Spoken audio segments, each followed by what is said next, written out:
One Piece tá impossível de tancar ultimamente. Vamos lá, o Bruno é o segundo vídeo que a gente reage dele aqui, que ele não tá tão satisfeito com One Piece assim, né? Eu acho que eu vou tomar spoiler, eu parei o One Piece um pouco um pouco antes deles irem pra final de Egghead. Eu parei no final de Egghead, tá? Antes deles irem pra Ilha do Gigante. Então foi para o Baf, né? Mas vamos ver, eu vou tomar spoiler. Uma coisa que tem se tornado um verdadeiro problema em One Piece é o nepotismo. Parece que todo mundo agora precisa ser filho de alguém importante ou descendente de alguém importante, pertencer a alguma raça especial. Parece que é impossível alguém hoje em dia ser filho de pais aleatórios. É o que eu falo do Zoro, mano. Eu não quero que... Já deu a entender que ele tem uma ancestralidade lá em Wano, né? Mas eu não quero que o Zoro seja o filho de um cara fodão. Não quero, mano. Será que aconteceu isso? É por isso que ele tá reclamando? Mas sim, claro que não. alguém forte é filho de alguém fraco. Isso não existe mais aqui. E isso tá chegando num ponto tão surreal que a gente precisa falar sobre isso, ainda mais agora, depois dessa história do Bug ser o segundo filho de Rox de Shebeck. Ah, mano, pô... Sério? Eu gostei o Bug por ele ser realmente aleatório ali e tal, nossa. Porra, eu não curti muito também isso, não. Eu tomei um spoiler aqui. Ainda não confirmado, mas olha o cartaz de não recompensa é confirmado. de cada um dos... Eles parecem, né? Parece, mas eu espero que não. Espero que não. Vê se um não é a lata do outro. Seria legal se o Oda chegasse e falasse, ó, é só coisa... Porque o Bug, mano, tipo, ele é meio ferrado, né? Ele é meio covardão. Mas aonde ele chegou, ele é diferenciado, tá ligado? Mas eu acho que o legal é essa. O Bug, ele é sortudo, tá? O Bug é sortudo. Então a sorte sei lá, eu não quero Também. Primeiro, vamos fazer uma recapitulação e uma lista do nepotismo envolvendo o bando dos Chapéus de Palha, falar sobre eles um por um e depois a gente abre para outros personagens importantes na obra e comentar sobre o que eu acho de tudo isso. Vamos lá. Quando se trata dos Chapéus de Palha, por muito tempo a gente não tinha uma noção completa sobre as suas histórias. O Luffy o Zop o Sanji o Zoro não e a Nami também não, né? A gente via um recorte da vida deles, a gente entendia seus...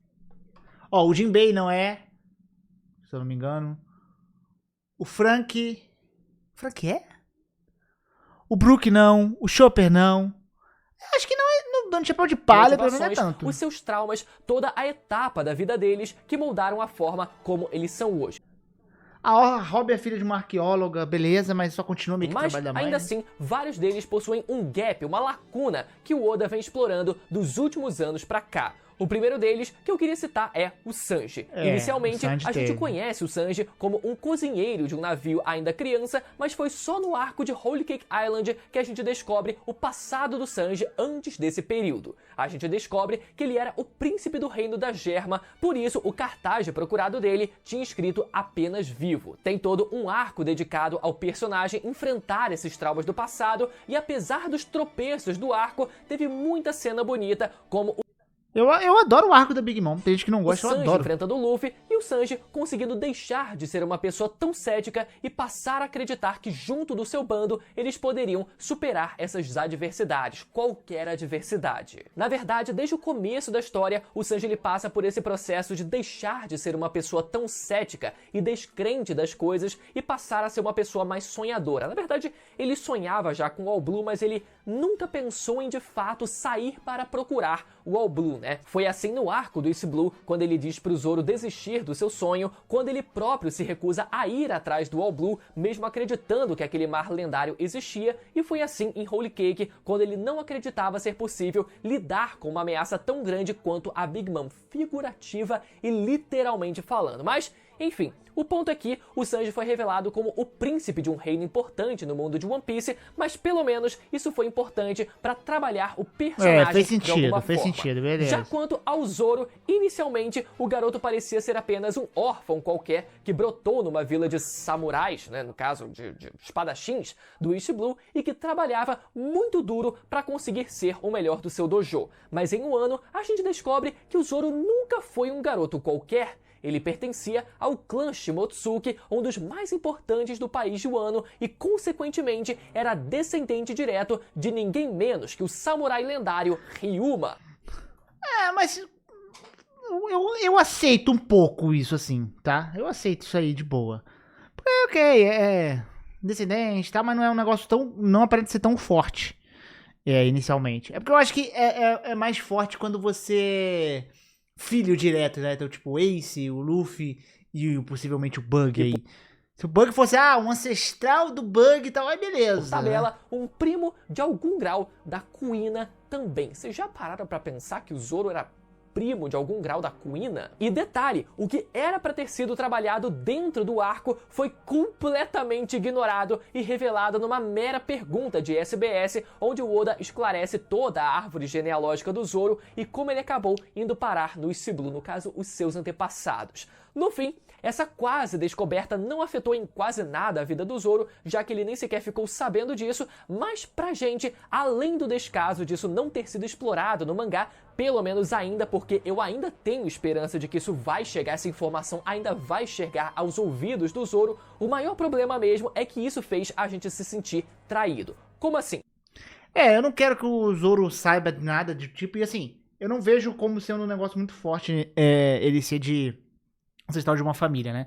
Eu só não espero que eles, de repente apresentem um personagem que foi... Tudo bem, o Ryuma é foda, né? Mas um personagem muito pica ali do universo de One Piece, que é da família do Zoro também, tá ligado? Isso que eu não acho legal. O Zoro sempre foi o garoto do trabalho duro, que precisa se esforçar 300 vezes mais pra conseguir ficar mais forte. A gente vê isso quando ele era criança e treinava muito mais do que todo mundo pra conseguir igualar a Kuina, e mesmo assim foi derrotado, né? Todas as 2001 vezes, e a gente sempre teve o costume de ver o Zoro puxando ferro no navio, muito mais do que os outros do bando. Só que, quando a gente descobre que o cara era herdeiro do maior espadachim que o país de Wano já viu, cara, eu não sabia dessa árvore genealógica aí, mano. A gente fica com um gostinho amargo na boca. Rorona Pinzoro, não? O que o Zoro já teve que fazer pra ficar mais forte? Todos os anos de treinamento que ele teve que passar? Não anula. Mas a gente precisa concordar que caso o Zoro não fosse descendente de uma linhagem de samurais historicamente talentosos, o Zoro ia ter que se esforçar 200 vezes mais do que ele teve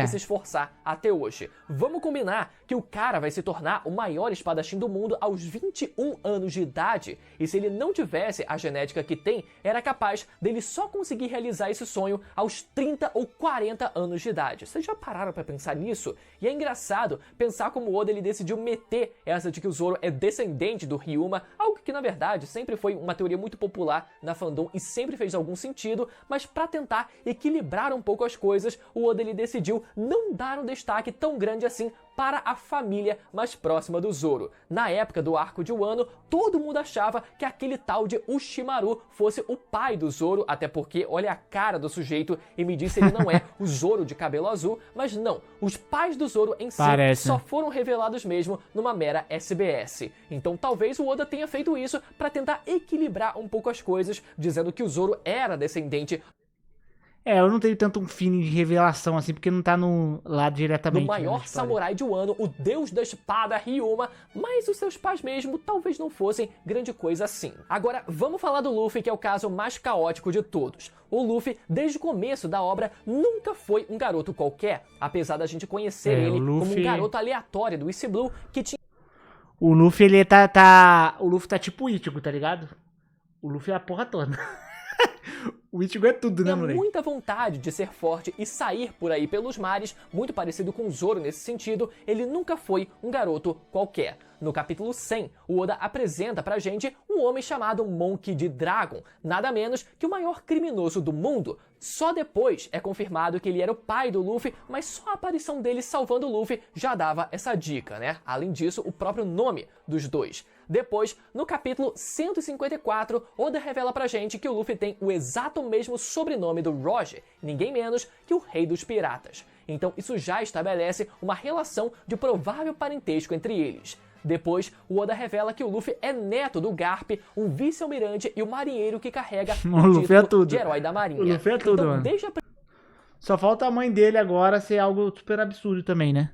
A mãe dele primeira metade da série já vinha sendo construída a ideia de que o Luffy não era um garoto qualquer, mas vinha de uma família de gente barra pesada. E mesmo tudo isso não sendo dito ainda nos primeiros capítulos da série, o Oda ele foi construindo, ele foi conseguindo preparar o terreno para essas revelações e tudo fluir naturalmente. Apresenta o Dragon salvando o Luffy, coloca ele com o mesmo nome, mas não diz quem é, óbvio que era o pai dele, depois vai lá, coloca o verdadeiro...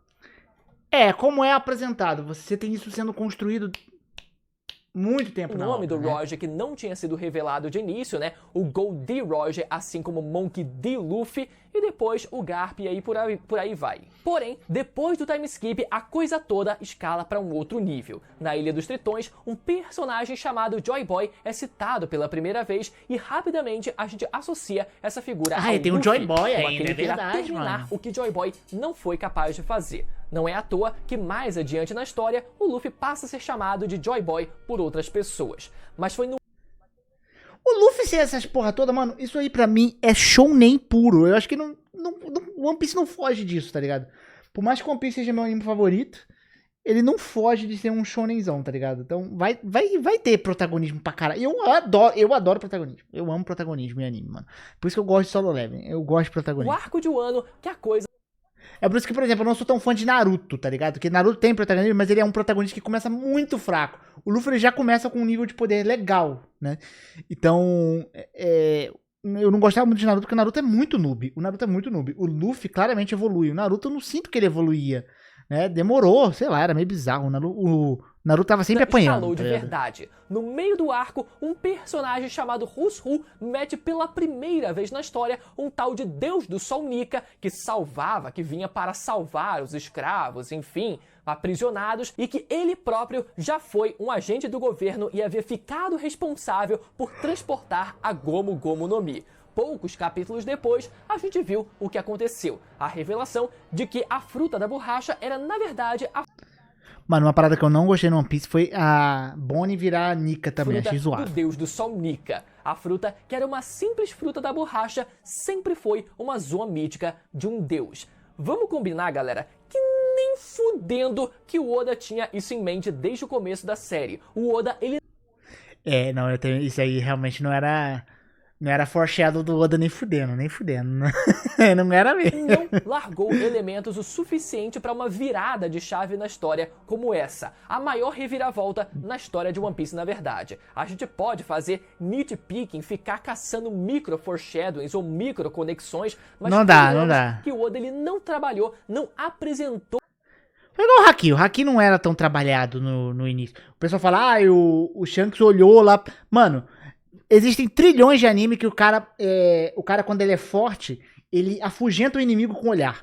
Não era Haki aquilo inicialmente. Aquilo era só afugentar com o olhar. Tá? Depois ela falou, forte. Não tinha esse planejamento todo do Haki também, não. Isso aí não tinha, não. Foi aquecendo a gente o suficiente para essa virada acontecer de forma orgânica na série. Pareceu muito uma decisão tomada enquanto a história andava e ele só aproveitou para encaixar isso com alguns elementos perdidos que ele já tinha apresentado na série antes, como a menção a um deus do sol no arco de Skypiea, por exemplo. Mas enfim, o ponto é que É porque tem muita coisa que, beleza, é aquele foreshadow bem feito, mas tem coisa que, mano, é fácil tu voltar num painel e falar, deixa eu pegar isso aqui, ó. E eu agora vou trazer isso aqui de volta. Não quer necessariamente que o autor tava pensando naquilo quando ele desenhou aquilo. Não, ele pode voltar. Falar, opa, vamos pegar esse elemento aqui, dá pra gente transformar isso aqui numa parada, escalonar. Uma parada que eu não pensei que ia escalonar, o Luffy tá ligado? deixou de ser um garoto que já vinha de uma família importante para alguém que herdou a fruta de um ser ainda mais importante. Na verdade, a fruta mais importante de toda a série. E eu realmente não duvido que o primeiro Joy Boy fosse um parente direto do Luffy e que o nome dele seja Monkey D. Binksu. Lembra da música? Sake de Binksu? Ih, sei lá, Exatamente, né? mano. Esse sake pertencia a um cara chamado Binksu, e talvez esse cara, sim, fosse o primeiro Joy Boy e o antepassado direto do Luffy. Agora, claro que a gente pode discutir o quanto a fruta do Luffy ser uma fruta mítica tira o mérito e o esforço do Luffy de extrair o máximo potencial dela, e eu nem acho que isso seja o problema. É só cansativo Eu não ligo, mesmo. não. Essa ideia de que todo mundo precisa ser especial, filho, parente de alguém especial, sim. ou sempre ter tido um poder Concordo, especial, concordo. ter herdado alguma coisa de muito especial. Além de cansativo,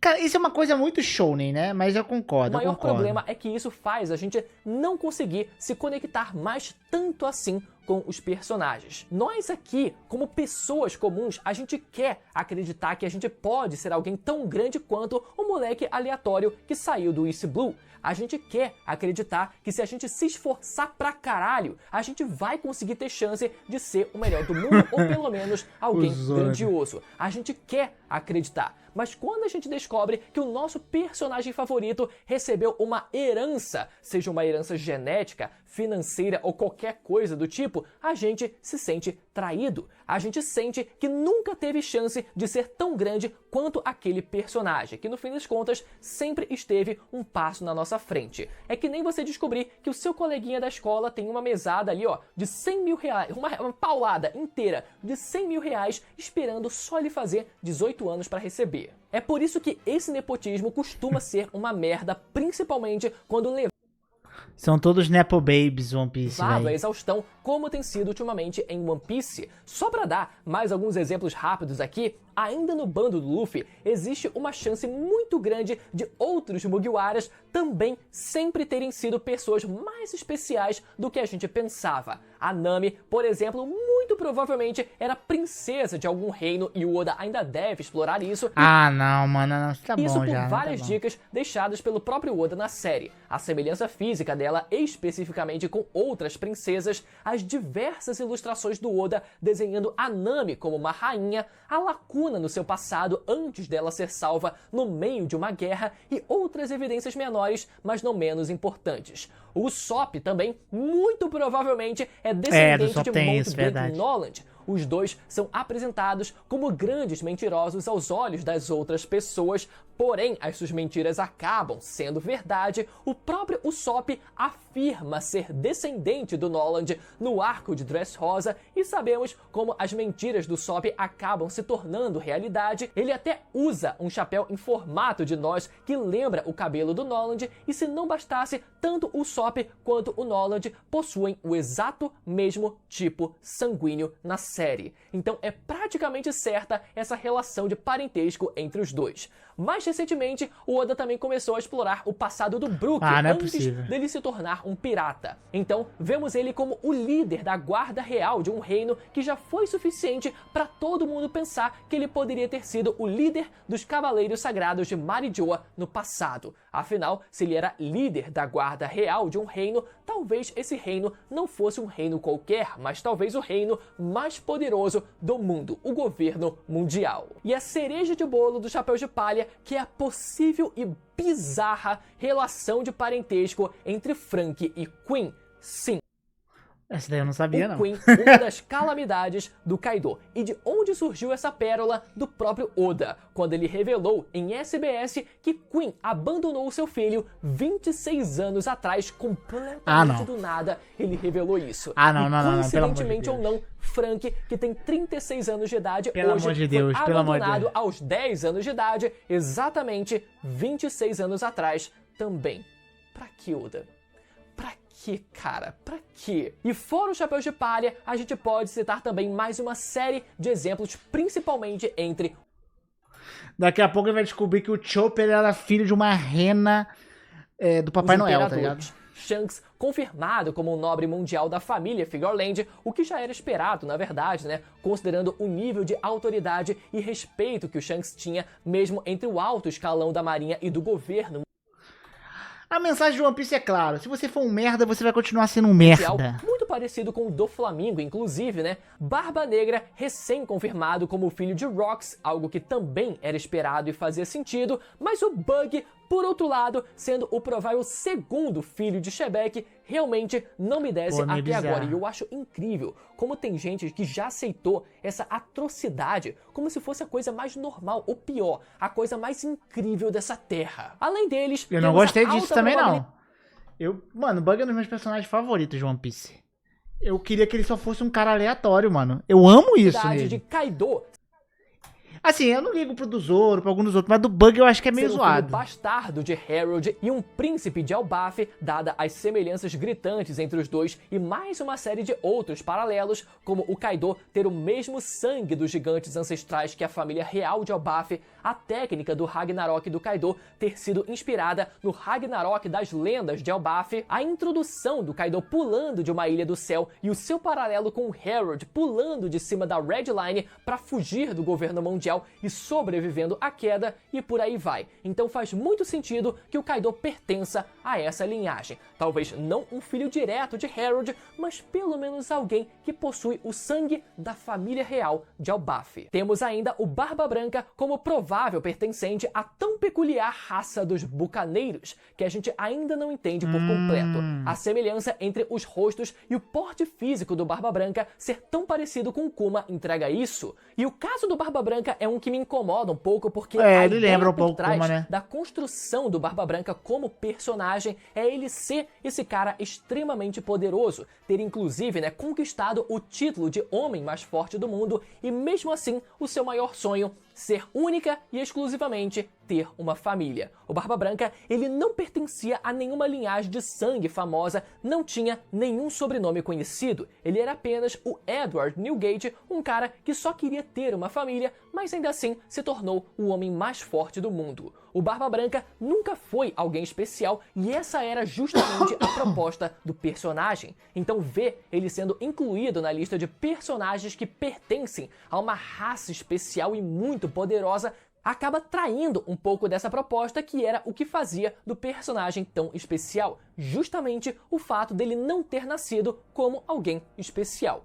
Já a Big Mom, nossa querida Charlotte em Lilin, talvez seja a única que fuja à regra de todos os imperadores. Por mais incrível que pareça, ela não carrega o sangue da raça dos gigantes, mesmo tendo esse tamanho e porte físico absurdo. Ela só nasceu como uma anomalia no mundo de One Piece e às vezes tá tudo bem, ela não precisa ter um sobrenome famoso ou pertencer a alguma raça que justifique a super força dela. E agora, nos capítulos mais recentes do mangá, o Oda ele decidiu soltar o freio de vez. Fomos mais uma vez introduzidos aos Piratas Rocks e dessa vez tivemos a oportunidade Pô, tem que ler o mangá, mano.